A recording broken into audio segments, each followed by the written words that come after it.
All right, guys. Hi, welcome to R&B again. Once again, I'm Arshdeep Singh. And I'm Riley Bursh. And we just saw Avengers Infinity War. We saw it together. I've seen it again after that. And this is going to be our spoiler-filled discussion and breakdown of this movie. So if you have not seen the movie, please add this to your watch list and then watch this after you've seen the movie. This is your spoiler warning. Yes, and there are a lot of things in this movie that if you know going into it, it will affect your viewing experience of the entire thing. All right, and now without further ado, I say we start breaking down the plot. Yeah. All right, so Avengers Infinity War begins in the Asgardian ship. So we're there. We've seen Thanos invade the ship. He's killed half the Asgardians, about half, and he goes on to kill Loki and Heimdall. Thor's cast out into space, and then he comes and he makes his vicious breakthrough for Earth. Something about that I'd like to note is that I was kind of expecting to see Valkyrie, Meek, and Korg in this movie because they were just such huge parts of Thor Ragnarok, and that's where the movie begins, is at the very end of Thor Ragnarok. So I was shocked when they weren't there, but I guess Thor said later on that Thanos killed half of Asgard, so I guess half of them got away?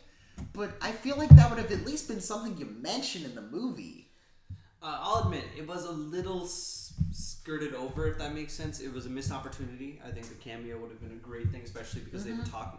We'll talk about cameos later more. Yeah. But there's definitely a missed opportunity there. But going on, from there we see different members of the Black Order, whatever they're calling themselves in the MCU, that is, go off in a different direction. Some of them are coming to New York to come after the Time Stone with Doctor Strange, Iron Man, Wong, and Hulk. Everyone's there.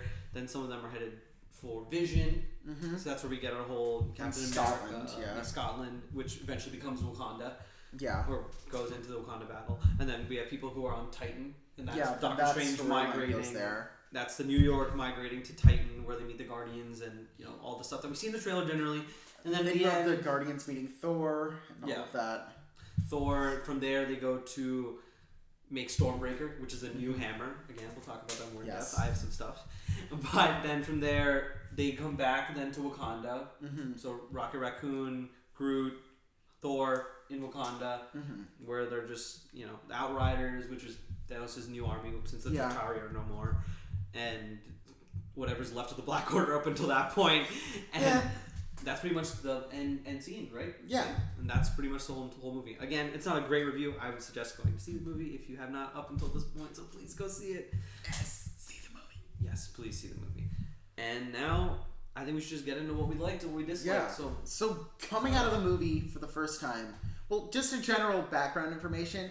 I like Marvel, don't love them. I think a lot of their movies are fine. They're serviceable. They're kind of generic, but they're not offensive. They're entertaining enough that I keep watching them. But this movie, coming out of it, I felt the ambition that they had for this movie, and I really thoroughly enjoyed this. I enjoyed it a little more the second time that I ended up seeing it. I felt like some of the pacing issues and some of the, it felt overwhelming the first time a bit, but I feel like the second time I watched it, it felt more, I was along for the ride. And that's another thing I generally felt about the movies, that I felt like I could go along for the ride because it wasn't predictable. So I just kind of stopped trying to guess what was happening and just go along with it. Whereas a lot of other superhero movies and movies in this kind of vein, I feel like I'm trying to predict what's going on. And for this, I just felt like there was no point. So I ended up enjoying that a lot more. Well, for me, a little different than Riley, that is. I'm a huge nerd. I'm a comic book nerd. I love comics. I track them. I've been tracking Easter eggs in the movies since 2008. So it's been 10 years for me.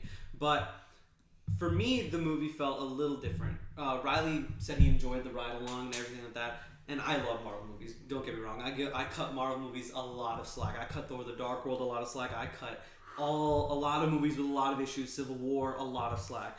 But for me, this movie didn't even place for me in the top 5. There were some good things that I really enjoyed. Don't get me wrong. I think they developed characters very well. I think Thor and Loki got a great ending. I think the Guardians even developed themselves a little more. I like the relationship between some of the Guardians. I'll say, but I think they toned down Dave Bautista a little bit from being very that's overly sexualized, which I'm liking. Mantis is a little more normal, which I'm yeah, liking. That weird aspect of Guardians too. Yeah. I don't know what James Gunn was thinking with that.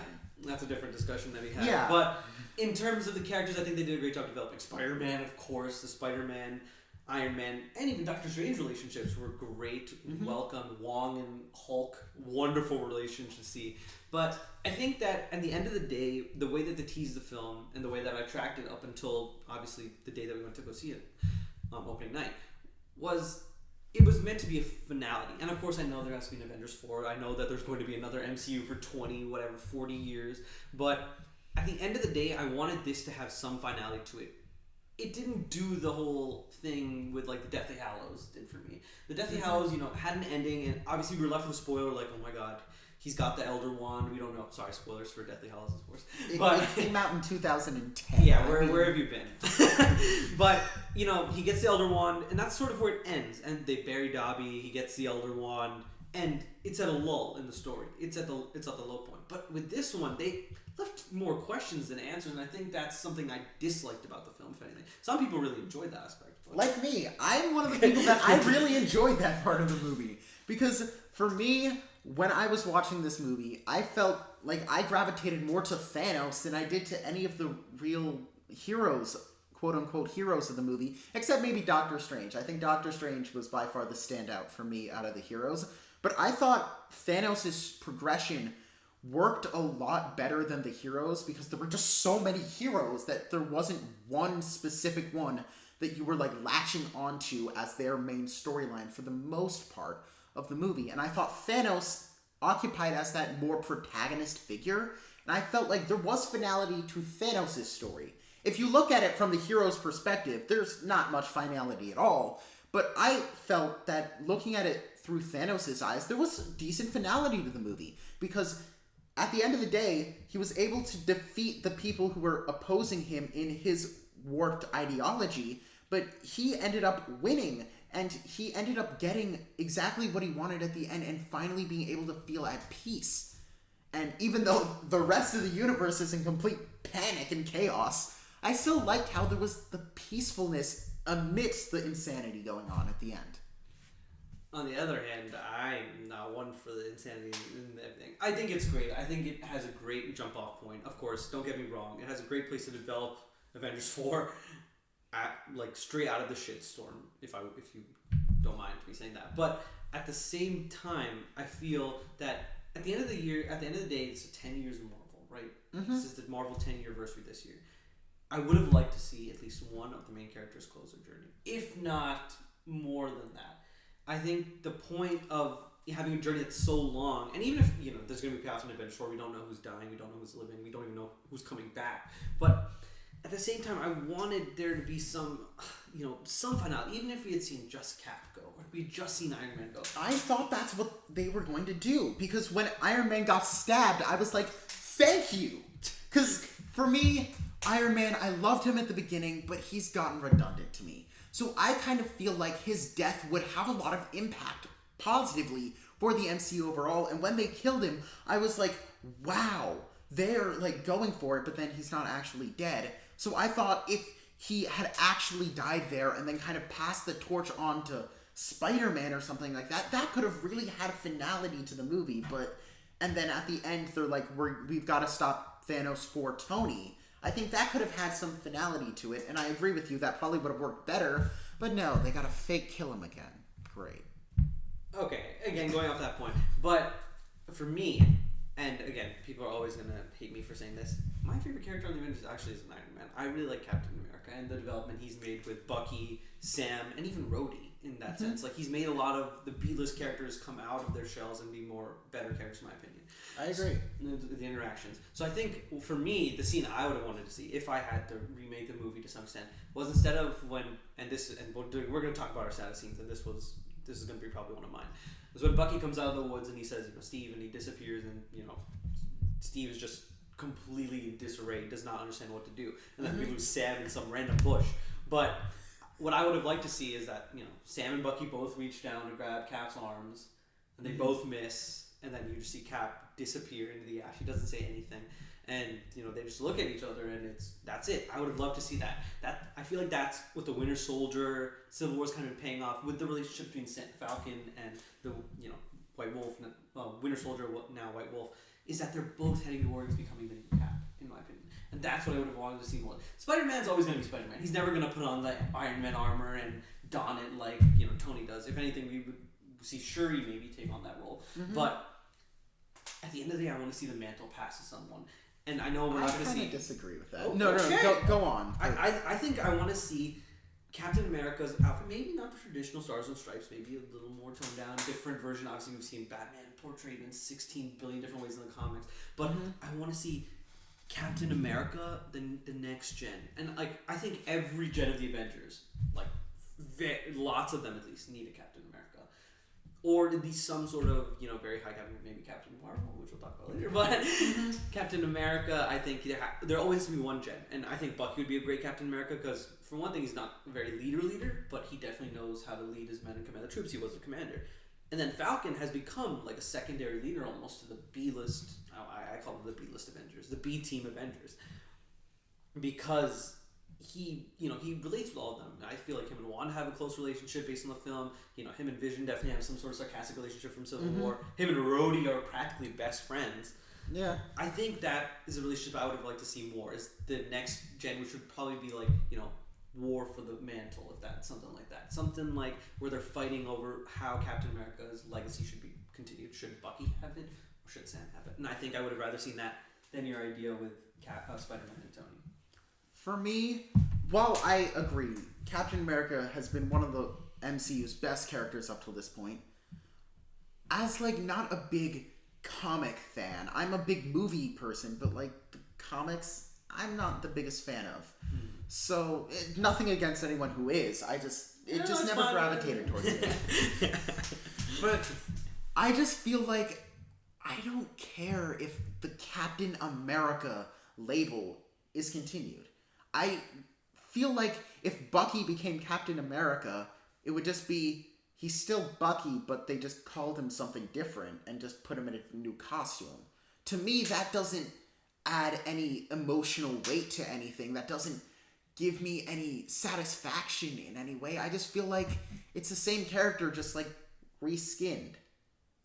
I would disagree with you. I mean, in terms of satisfaction, this is a 3 or 4 movie payoff we've been looking at. Let's think about the Captain America trilogy. Not even debatable. The best trilogy up until now of the 3, having the best movies overall. I'll definitely agree with you on that. Especially their second movie. The Winter Soldier was a masterpiece in the Marvel Cinematic Universe. I actually think I like the first one best out of the 3. But the first one is good too, but I'd say if I had to pick my favorite of the 3, the second one, and then the first and the third. But all those movies have teased the Bucky-Steve relationship. We see him fight with Bucky, then we see him fight for Bucky, and then we see him fight Bucky, and then we see him fight for Bucky. And I think that's a relationship that we have to see paid off. We have to see that mantle pass. If it goes with Bucky, great. But even then, we've seen Sam and him develop a relationship in The Winter Soldier. Sam and him, Sam literally goes on the lam with Cap to keep Bucky safe. A guy he doesn't even know. I think those are two qualities that have to be paid off. Even if it's not for the sake of reskinning the character per se. And even then, Captain America's reskin, if you will, in source material is very different. When Falcon takes on the character, it's with wings. His shield is much different and things like that. Bucky usually sticks more with this, but he has a metal arm. There's other attachments. There's other things that he plays to, if that makes sense. His role is not just that. And he's going to have to get a haircut so he can fit under the mask. But other than that, I think that I would rather seen the Captain America saga continue and, end and then obviously be reborn. But I think Tony needs to stay for just a little bit longer to end the universe and then either walk away and be, for all intents and purposes considered dead, or be considered retired. Fully not be retired. If he's living, okay. I'm okay with that if he wants to live in the cinematic universe. But he's done with being in movies. I think he needs to move on and do other things. I kind of feel the other way about this, where I feel like I would want Captain America's journey to end. I kind of want Captain America's journey to be the final, closing of this, 10, 11 year saga. And even though I feel like if Tony went in this movie, it would end finality to this film, I feel like still Avengers 4 is probably going to be the ultimate finality. And I feel like I would have rather had it Cap's story close in Avengers 4 than Avengers 3, but that's just me. Alright, so we've debated finality, we've looked into all these other things, but now we have to do what we do best. It's the saddest death scenes. By far for that, Spider-Man. I mean, there's no contest. I mean, and you like Spider-Man a lot than I do. Honestly, I didn't like Spider-Man Homecoming that much. I thought it was okay. I haven't loved Tom Holland until Infinity War. I felt he was kind of a little one note and kind of a little annoying for Civil War, and more so Spider-Man Homecoming, just because it was an entire movie that it just felt a little frantic. But in this movie, I thought he did fantastic, and by far the death scene was one of the most emotionally impactful scenes, just based off of the pure acting and framing of these scenes. Even if I haven't been in love with the character up to this point, it was still incredibly emotional. I mean, I completely misread you. I thought you would actually have liked Spider-Man Homecoming more than I did. I enjoyed the movie. I thought it was a good 1 or 2 time watch, tops. Mm-hmm. I think they did a good job of introducing a new character, especially one that's not, super cryy like Tobey Maguire and Garfield. Very emotional Spider-Man, if you will. Yeah. He's more like, a rock. I kind of like that. He's, getting towards that point where Spider-Man does get a little callous or hardened, if you will. But he's, at the end of the day, he's still a kid in this one, and he still has that, joking side, which I really love. And then in Infinity War, they took it up a notch. I liked it. It was a straight continuation of the character. There was no random throw-in subplots. They weren't trying to satisfy any needs. I think they let Tom Holland develop the character, and I think that was a great job. So I think, his death, definitely most impactful scene. I think we can agree on that. But then we still have to go through a bunch of other deaths, so let's just go through everyone who dies in this. Okay. So first Heimdall. Heimdall, I was expecting that. I mean, he wasn't in Thor Ragnarok pretty much at all. Mm-hmm. So I feel like it didn't have as much impact as had we seen him and him have a very strong presence in Thor Ragnarok. Right. He was kind of just slapped in at the end. I think another issue with that is that Thor refers to Heimdall as his best friend. Yeah. Again, we haven't seen that relationship develop at all in the MCU. They're really. very close. Mm-hmm. I would say they're more like a older brother to Thor kind of relationship, or maybe even a fatherly relationship, if you want to go that far. But we still have Odin. But well, I mean, not anymore. Not anymore, but we did have Odin in the earlier films. But I don't know. Heimdall's death was, it's a death. They were setting up the preface for the whole movie, but it was a pretty tough thing to see. He sends Hulk off, he gets stabbed, and then, obviously Thor is distraught. And then we get into the big kahuna of deaths. The Tom Hiddleston, the end of it all, the Loki death. I was not as emotionally impacted by this as I thought I would be, because I'm very tuned into the movie fandom community, and they've been saying Loki's gotta die in the first 10 minutes, for the past 5 months. So I was expecting it. It was, don't get me wrong, it was an incredibly emotionally impactful scene, and I'm so sad that we have to see Tom Hiddleston go, because he's been one of the best parts of the MCU up till this point. There's also sad photos, but we'll talk about it. We'll talk about it. But I'm so sad to see him go, but I was kind of expecting it, so it didn't have the shock value that I think it had to a lot of other people. It was definitely screened very well. It was kind of if I had to say it, the best way is, I'm going to make a Walking Dead reference, and please watch The Walking Dead if you haven't already. I'm spoiling something from 2 seasons ago. I haven't seen it. But it's this shot when he's holding Lucy, the bat, Negan is, and they frame up perfectly in the corner the guy he's about to hit in the head. I don't know his name. Glenn. And he's like, one more person has to go. And you just see it lined up, and you're like, oh, I know they're going for Glenn. You don't want to believe it, but then it happens. And the same thing happens here, I think. He has Loki. Loki's, has a knife in his hand. He's about to, stab Thanos in the throat. You're like, Loki, don't do it. He's going to get you. Stop. This is not how we want to end this. And then, he grabs him. And then at that point, he's suffocating Loki in his hand. And I think the worst part about his death, if I had to say it, is he goes in such a rudimentary way. You think that Loki's going to go down with the ship, or he's going to go down in a very heroic manner. He goes down trying to kill Thanos and just they just squeeze his neck. And it was kind of like a non-factor, which I'm mixed on. Because one, it shows the absolute power of Thanos, that he's just Loki, whatever. Just rip him. And he was the main villain of the first Avengers movie. He was the main villain of the MCU. Of the MCU. Of course. Minus Eric. Yeah. One of them. But I think it's great that we see Thanos' power, but at the same time, I would have liked to see the Loki's death paid off a little more. I completely agree with you.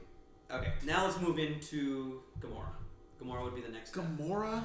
And the strange cameo that comes with Gamora's death. Yes. Gamora's death, I think, had a lot of impact in the aspects that were not in the individual scene itself.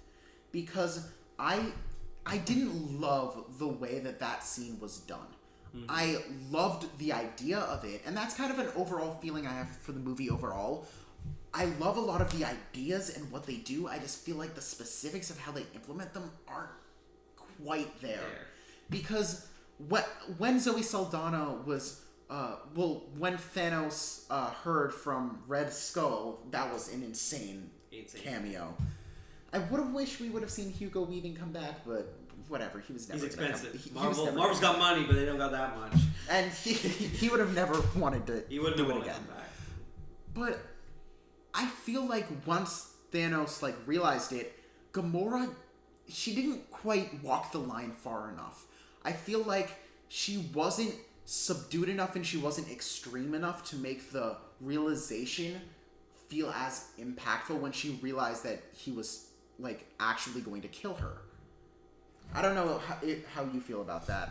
And also the shot where they didn't actually show her hit the ground, where they went into her falling and then they kind of faded into the one on the ground. I didn't love that, but other than that, the scene I think played really well. Just those two elements of it made it not quite as impactful. I'd say Gamora's death, the scene itself is not that great. I'll admit. Mm-hmm. The scene itself could have been developed better. I think there were better angles to take on the falling scene. I would have rather just followed her all the way down and get the scene where kind she of hits the ground. Even though The Amazing Spider-Man 2 is not the best movie, Gwen Stacy's death in that, it's so impactful. You have chills when you see just her head smack the ground there. It's just insanely impactful. This could have had that, but no, it didn't quite get there. Missing out on just a few things, but I think with better framing, it could have been a great scene. But I think the impact of the scene itself on the other parts of the film are what happened. Yeah. When we see Peter Quill completely lose it, Star-Lord completely lose it when they almost have Thanos on the ropes, I think that shows the impact of Gamora's death more. Yeah. And even when they teased the relationship had developed more, and they were talking about how they had fun with each other, how they, she's obviously marveling over Thor's arms and that he's getting jealous. Yeah. I like that cuteness that they had in their couple. It's something I haven't seen with almost any other Marvel couple. And going into Star-Lord and Gamora's relationship, that was one of the best parts of this movie, I feel. Is that scene earlier on where Star-Lord has to decide, can I kill her? That was heartbreaking because... It's very powerful. Extremely powerful. Yeah. I also did not see the Reality Stone, not letting him do it come. But, that was so incredibly impactful. And then the scene later on, I don't think it would have felt as justified had you not seen the relationship, bloom. I think that's something that happened. With Heimdall and Thor, we kind of didn't know there was a relationship there to begin with. Mm-hmm. So it's kind of like a blind side. But with this one, there definitely is a relationship. They built it in Guardians of the Galaxy 1, Guardians of the Galaxy 2, and even in this movie a lot beforehand. So I think they did a really good job of making sure that all the aspects were there for a good framed impact of the death, but they didn't frame the death itself very well. And that's not my only issue, but still very sad and very impactful death on the movie. Definitely.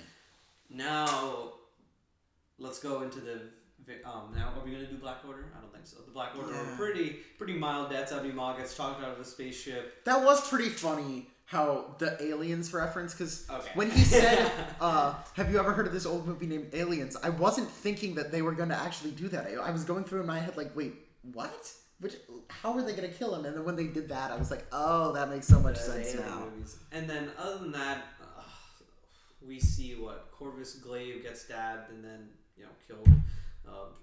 Proxima Midnight gets chucked into the giant paper shredder of death, and I don't even know what happens to Black Coal Obsidian. What happens to him? He gets beaten up by the Hulkbuster, right? Yeah, he gets shot with the Hulkbuster thing into the and it blows up, thing. and then it says detonated, and then okay. But then you not impactful deaths. Yeah. They're not even characters to really connect with. I mean, I'd say Ebony Maw is the best Blade out of all of them. He does a good job of intimidating Doctor Strange. And he had some really cool like ideological like things that he was bringing up, where he was saying like, you have been chosen to be like killed by Thanos. It's like an honor to have such like a great leader wipe out half of your population. I'd say he's the epitome of the hype man.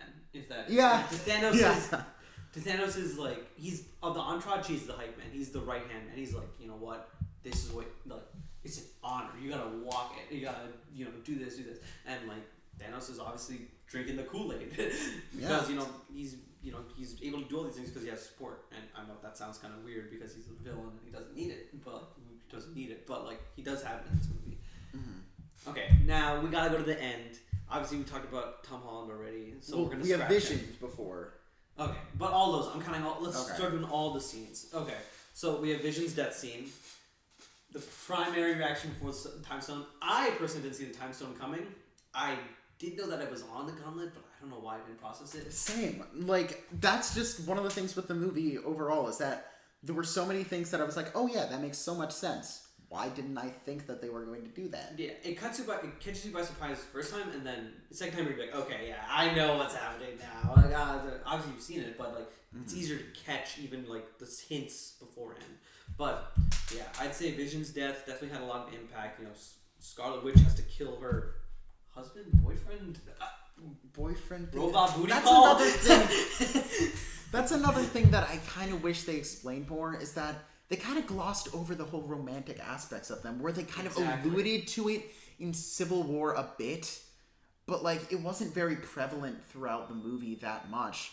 Yeah. And then they kind of just assumed, oh yeah, they're lovebirds. And while the scenes at the beginning I still thought kind of added to it, I feel like we could have gotten a little more of that. But then again, there's so much in this movie that I feel like adding a little bit of that may have detracted from some scenes that you could have had with other characters. So it's hard to know where you should be spending the time in this movie when there's so much going on. Exactly. I think timing was definitely an issue. Like how everything is it's hard to develop everything when there's so many characters, and I think I wish it was like 5, maybe 10 minutes longer, just to like flesh out some things and make the pacing of the first half of it work a little better. But then again, it's already it's 2 hours 36, something like that. Like, you're running the risk of it just dragging on and on.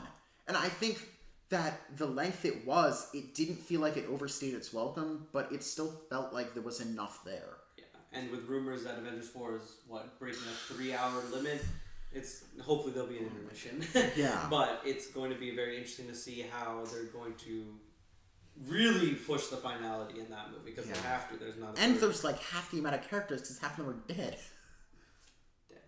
Well, yeah, I mean, they're coming back. I mean, the only movie they've like officially announced after Avengers 4 is Spider-Man: Homecoming 2. So yeah. But going on now, let's look at the deaths. So we see the death montage. I gotta say they're all pretty, in my opinion, for me, because I'm very attached to these characters. These characters have been here since, literally, I'm 18 now, so 8 years old is when I began. I saw the first Iron Man in theaters, probably that weekend, or if not the weekend after. And I've followed every Marvel movie religiously. I've only seen like half of Thor: The Dark World, but other than that, every movie I've seen at least once, if not more. And all these characters, I'm so attached to them. So even like Black Panther, who we met literally only in 2016, and that too for a short period. But then we really saw him fleshed out earlier this year, so I've only gotten to know him for that long. But all these characters are just sad for me. But for me personally, I gotta say, and we've talked about Captain America, for me it's the Bucky scene that really pulls at the heartstrings, and I think that's because Steve's done so much to protect Bucky. Yeah, throughout everything, from Hydra, from the Accords, even from Hydra way back in the older Hydra way back. Yeah, but I think there's just something in the tone of his voice when he's holding the gun. He's like, Steve, and he just disappears. I think and the whole thing where he's been trying to protect him and trying to save him this entire time, and then there's nothing he can do. Exactly. I think that's what killed me the most, and just seeing him, just on the ground, kind of like holding his friend's ashes or whatever's left of him. Yeah. The gun, whatever's there, and it's just I didn't lose it, but it moved me a lot. And now the next death would have been T'Challa, right? Was there one before that? Sam, I think was before that. Sam's is even worse. Sam's, he just goes away in a bush. That's kind of sad. I mean, like, I really like the character of Falcon, but then he just goes away, and then you never see anyone acknowledge that he's gone. He's gone. They can assume that he's gone, but like, at the same time, you don't get the emotion. Yeah, I wish Rhodey had held him in his arms or something while he gone. I think that would have been so much more impactful. Or like he was like Sam, and then you see just him look at like the last fades of him wisping away. Or just something like that. I wish he would have like at least been seen. I think the greatest misdirect was the next death though. Yeah, because I thought Okoye was going. I thought the way they framed that shot, we were gonna see Okoye disappear when he says this is not the place to die. And then, but as soon as he finished his last word, I said, "Oh no, we're losing T'Challa." And then you see like the wisps of his fingers start to go, and the claws on his suit, and Okoye does a very good job of presenting herself. Of just like completely freaked out, yet freaked out. She's tearing a little bit. She doesn't understand what's happening. And I think, just going on a tangent, I think Okoye really fits into the Avengers really well. I'm not gonna lie to you. I think she had that nice. Obviously this isn't DC. There's no Birds of Prey, but the nice reference, which is a group of females in the DC universe. So that's Huntress, Batgirl, or Oracle, and a few other characters. But in this one, I like the low-key Birds of Prey reference they have. They have Scarlet Witch, Black Widow, and Okoye just kicking ass and taking names. And or you gotta flip them around. Or you gotta flip them around. You're like Drax would do. You gotta flip them around. What's that? What is that? That's taking ass and kicking names. God damn it. But other than that, I think I gotta say that was, sad in its own right, especially how they framed it. I thought we were gonna see Okoye, and I was like, okay, I can handle Okoye going. It's not my favorite. She's one of my favorite characters, but then we lose T'Challa, and I say, oh god, this movie is taking itself seriously. I thought we were gonna see T'Challa lead the Avengers for a little bit, but no, he's gone. And at that point, I wasn't thinking, oh, that means they're all coming back. I know a lot of people that I've seen online have said that moment was the moment where they were like, oh, all the stakes are gone. Like, we know that Black Panther is not going to actually die because this movie was done before Black Panther. Like, I don't think anyone was expecting Black Panther to make over $200 million opening weekend. And, like, has it by now beat The Last Jedi? Probably. I mean, it's at least close. So, I don't think anyone was expecting it to be that big of a hit. So, I wasn't, like, completely taken, like, saying, like, oh, he can't possibly actually be dead. Yeah.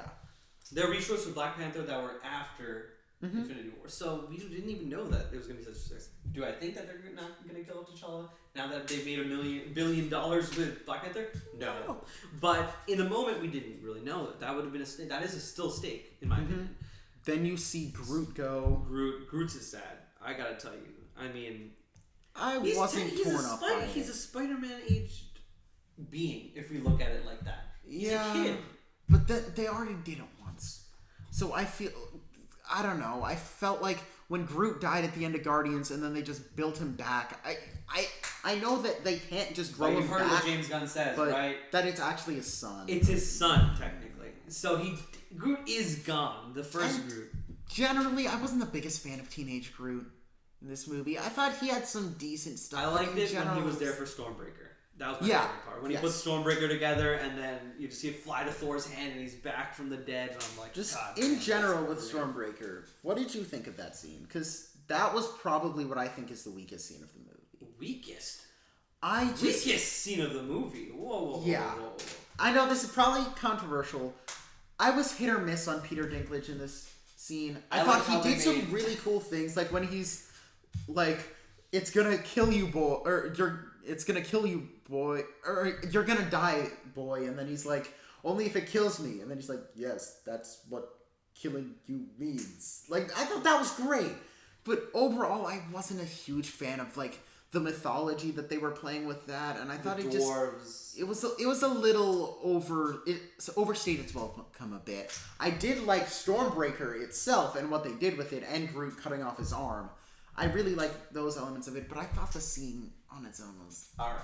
Now going from a real respectable source, I think that Stormbreaker was a powerful scene, and here's why. For one thing, I think it's hilarious that they got a legal dwarf to play a dwarf in the movie, and for one thing, that he's bigger than almost every other character. I thought that was hilarious. I think that's funny as hell. I'm not sure what I think about it. Because on one hand, I do agree with you that, like, it's kind of poetic justice that they were able to make Peter Dinklage be, like, the giant, even though he's a dwarf. But then, I don't know. I feel kind of iffy about it.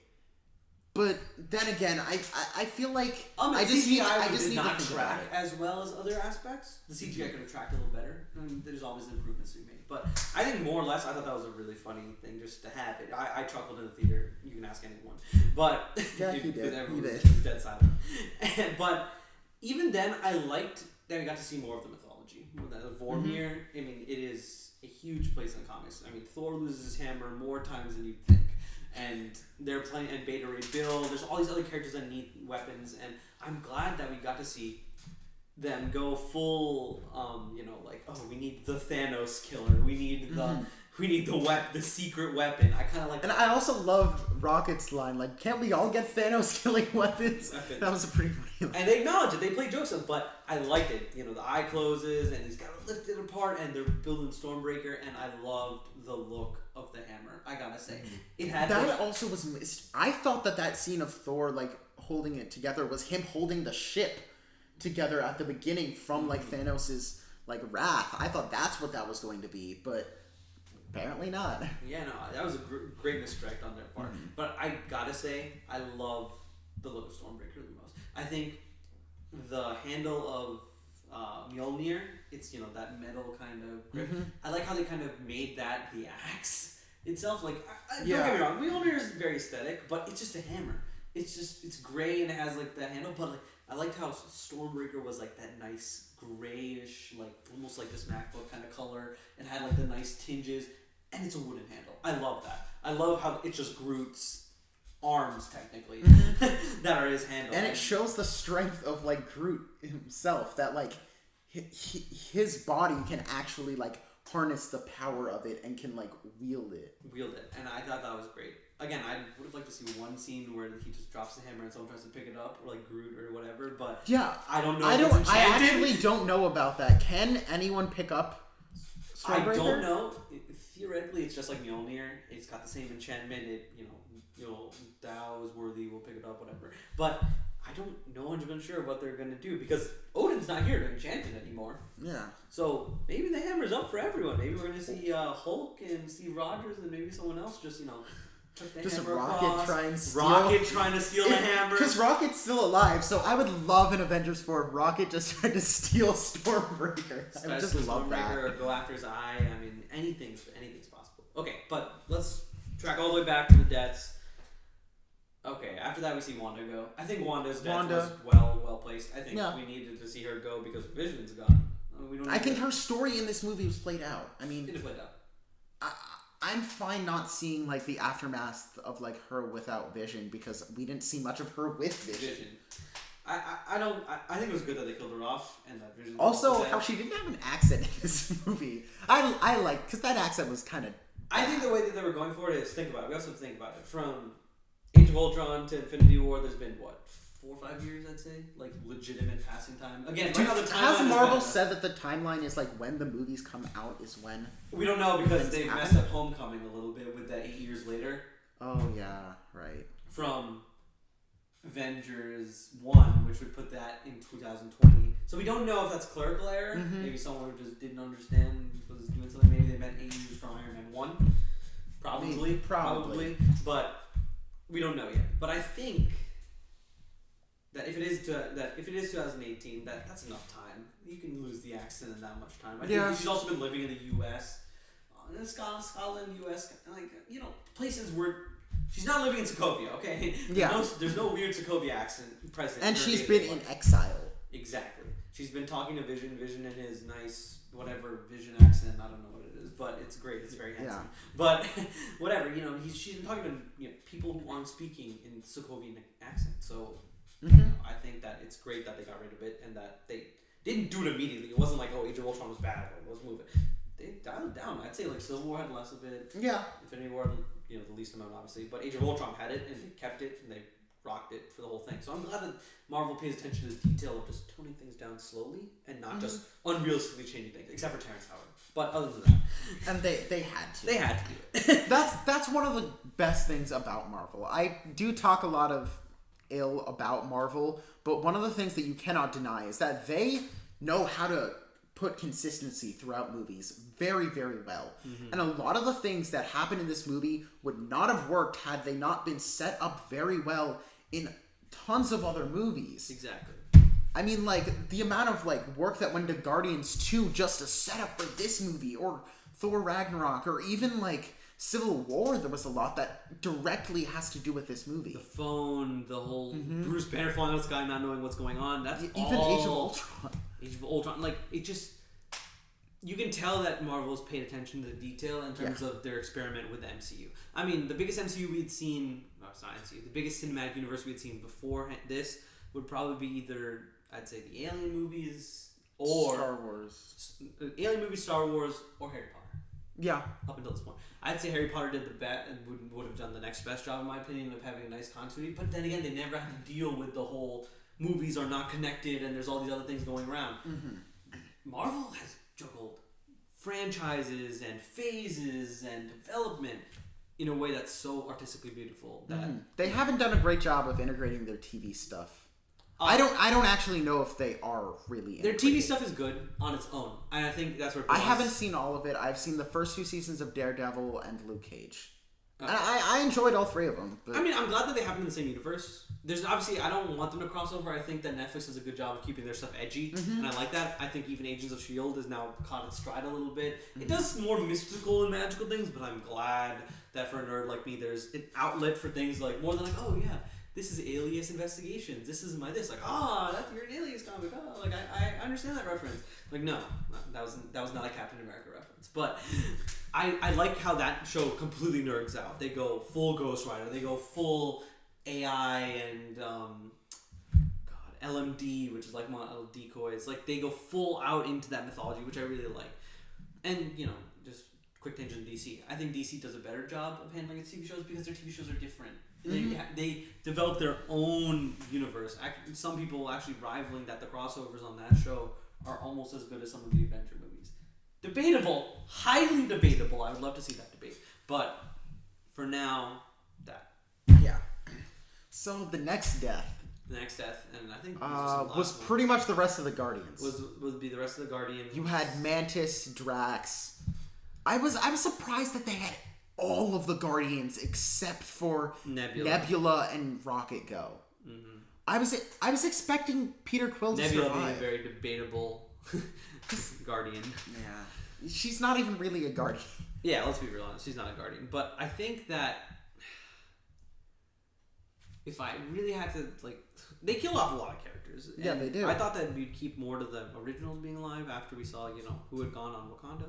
But they took out all the Guardians, so who's? Then they took out Doctor Strange. They took out Strange. That was emotional, to me at least, because he was probably my favorite character in this movie besides for Thanos. I mean, pretty much everything with Thanos was great. He was a good character. I don't deny that Benedict Cumberbatch does a great job portraying the role. He's literally like Robert Downey Jr. and Tom Holland. He's born for the role. But at the same time, don't castrate me, or anything. But I feel that his character isn't developed enough in the MCU. He needs some development. I'd say that I do agree with you, which is why I was so excited that we were getting a lot from him in this movie, and it kind of made me more excited to see where this character went, because we got a lot of cool stuff with the character.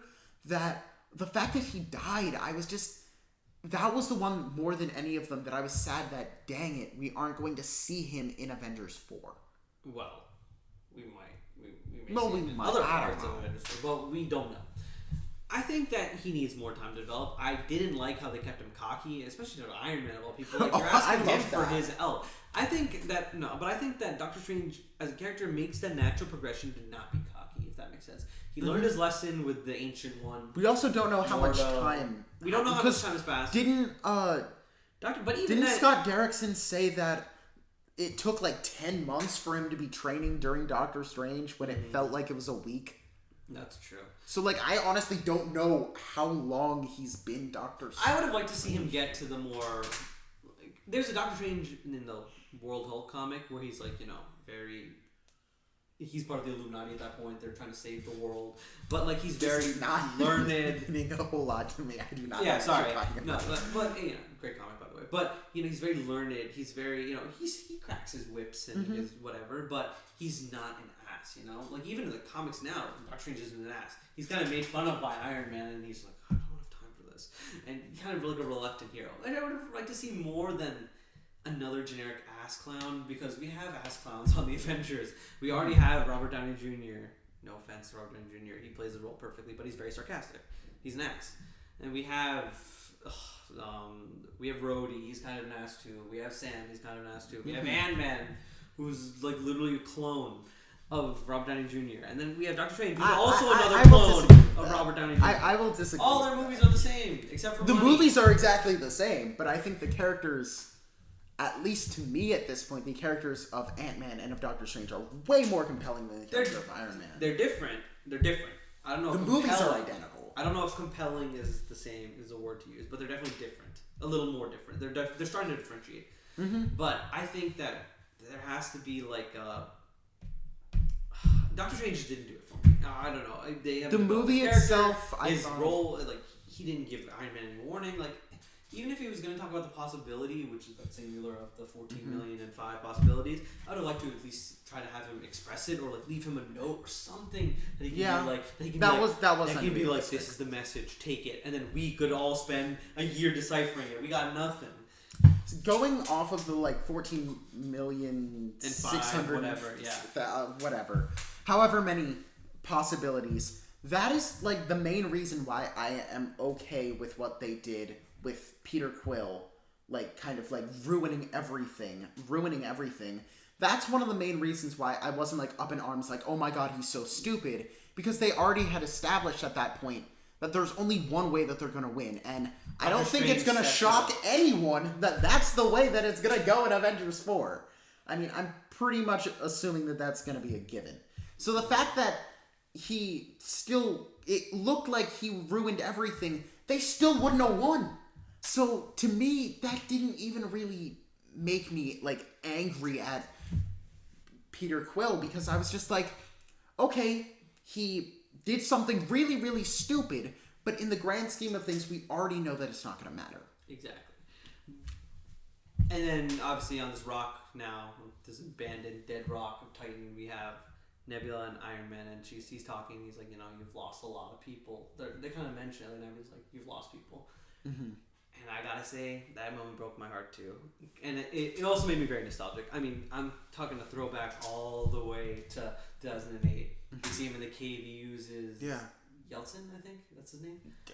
I don't remember his name. I'm so sorry. He was like one of my favorite characters, but I don't remember his name. But we lose him, and then you can just see the spiral of events that brings him here. He's lost friends, he's lost people.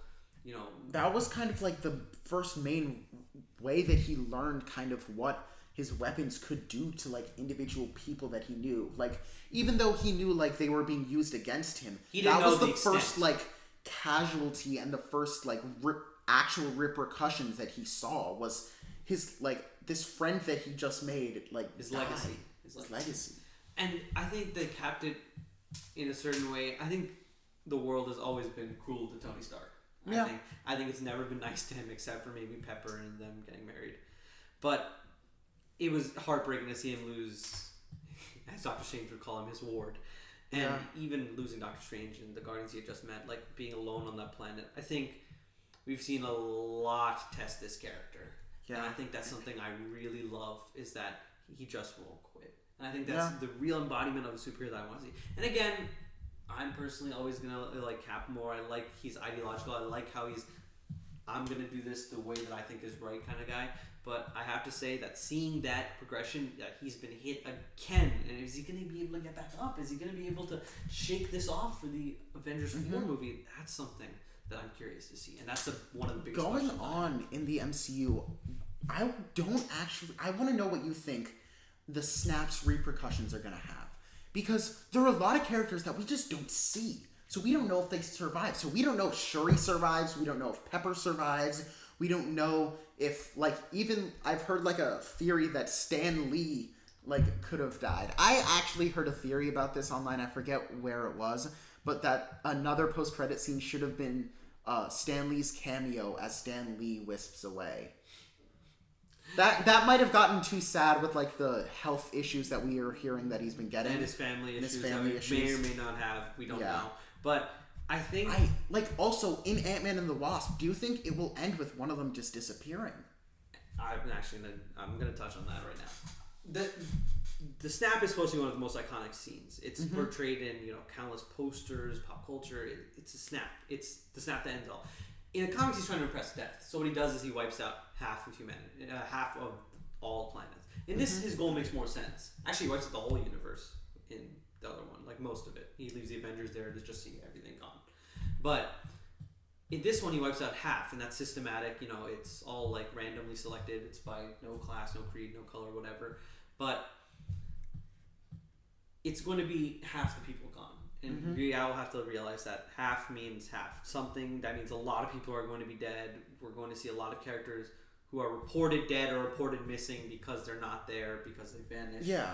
Maybe we're going to even see characters who are alone who vanished and we don't even know like where the hell they are. Like Pepper could be gone and we just don't know.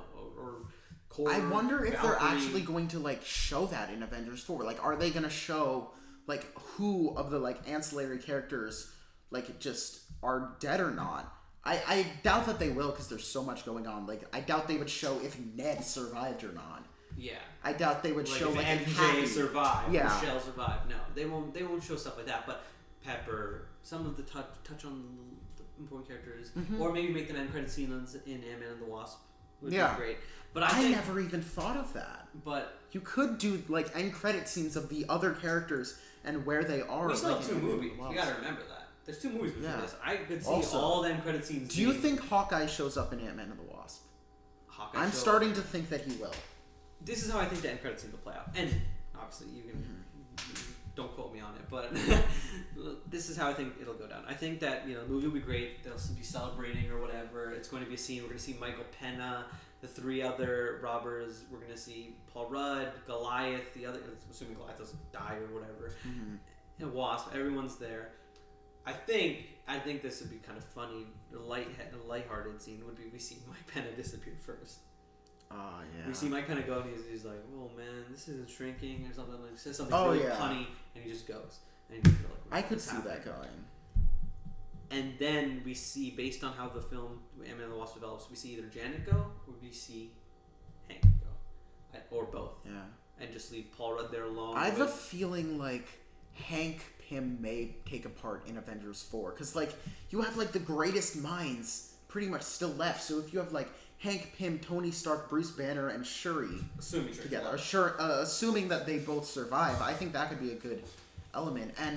But I think we're going to see them disappear. One thing that I hadn't even thought about, that I just thought about now, is that one of the ways that I think Hawkeye could come out of it is that the main reason that he took the plea was to save his family. And if they die in the snap, then he's like, what do I have to live for anymore? I might as well go with the Avengers. And that could be the reason why he shows up in Avengers 4. That would be probably the stats. That would put Hawkeye at a very high place in my list on the Avengers. I mean, he already earned a lot of respect from me from Age of Ultron. But, well, he wasn't like my favorite. But he was like my 3rd least favorite. He may have been my favorite Avenger in Age of Ultron. Maybe in Age of Ultron. In the continuum, he's gotten to like 3rd, 4th from the bottom.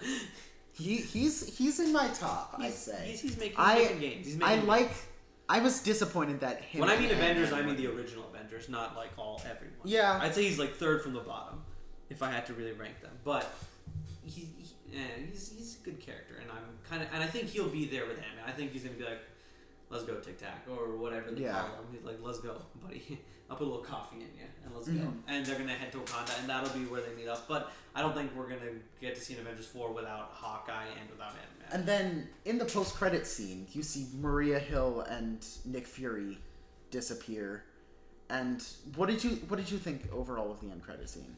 The end credit scene, I definitely didn't expect the pager to be what I thought the pager was, but I think it was very interesting. You know, the car crash happens, and they're obviously freaking out. They're like, "Oh, this is the same Tesseract energy," and you know that it's the snap. You know that's exactly what they're talking about. If you can add 2 and 2 and make 4, you know that snap is the energy from the Tesseract, or from all the Infinity Stones making that huge deposit. And then, you know, you see that first car crash, and Maria's like, "What is this?" And then she's disappearing, and you're like, "Oh crap!" And you know, Nick Fury, he has to cover his ass. He can feel it somewhere. Maybe he knows. He's reaching for the pager. He presses the button, and then we see obviously the iconic mother. He's gone. We don't know if the pager sent it. We don't know what happens, and then they hit the ground, and you see the Captain Marvel logo jump up, and you just know. And the way they're talking about her, she looks like she's gonna be Thor and Valkyrie and Hulk and, you know, countless other MCU characters put together. Yeah, she's basically gonna be like the Superman of this universe. She's going to be the Deus Ex of Avengers 4, in my opinion. And I think that's great. I love to see a new developed character, maybe a Wonder Woman-esque character that actually knows, you know, maybe not as cry as Gal Gadot. And actually doesn't have everything just fall into her lap. You know, maybe, and we're going to get to see her develop before Avengers 4, which I like. Yes. Seeing her origin movie before Avengers 4, I think is a smart move. And it taking place in the 90s is also a smart move. Yeah. And the fact that they're bringing back characters for it, like one of the Accuser characters coming back. Yeah, Jaimon Hansu, I don't remember his character Clark. name. Or Clark Gregg. Clark Gregg, sorry. I always mix up with his first and last name. But Clark Gregg is coming back, finally making a return to films since the first Avengers. But yeah, I think overall this movie did a pretty good job, in my opinion. Obviously, it has its ticks. I think we've discussed all this. But for me, the issues that I've stated are just kind of nitpicks. Whereas overall, I feel like the energy and the emotion and just more than other movies that I've seen lately, this movie just felt enjoyable and fun to watch. And it felt like a great time going along with the experience of it. And it took a lot of risks, and I respect that. I do have legitimate problems with the film. I do think that, you know, it lacks that finality, unless you see it from Thanos' perspective. Yeah. In some cases, it lacks the beginning then, because I don't think Thanos is a fleshed out character. But at the same time, there's still problems. But at the end of the day, my nerddom is complete. We waited so long for a movie of this scale. We saw Thanos in 2012. I was giddy then as a 12-year-old kid, and I had to wait 6 more years before we'd see him, you know, make moves on the big screen. But we finally got to this point, and I think the movie and the MCU is about to take a huge heel turn. Whatever direction it takes. And I have no clue what they're doing with Avengers 4. One thing that I kind of half wish they did was end the movies in like a Sopranos-style ending where you have the snap and then it cuts to black. That's one. And you hear Thanos will return, and then you maybe see the end credits scene of like Nick Fury and them going away, but you don't know what happened to the Avengers. I think I would have loved that, but like you can't market Avengers 4 without showing who survived. I think they needed to have those because, like they've said in countless interviews, is that Avengers 4 title spoils Avengers 3. Yeah. I think we're gonna get some sort of. I personally thought the title would be Avengers Disassembled when we first did that. I thought this would be like, you know, almost like the end of the Avengers, the Gen 1 Avengers. But, you know, maybe I'm wrong. Maybe there's gonna be like Avengers 4 Captain Marvel's almost solo movie again.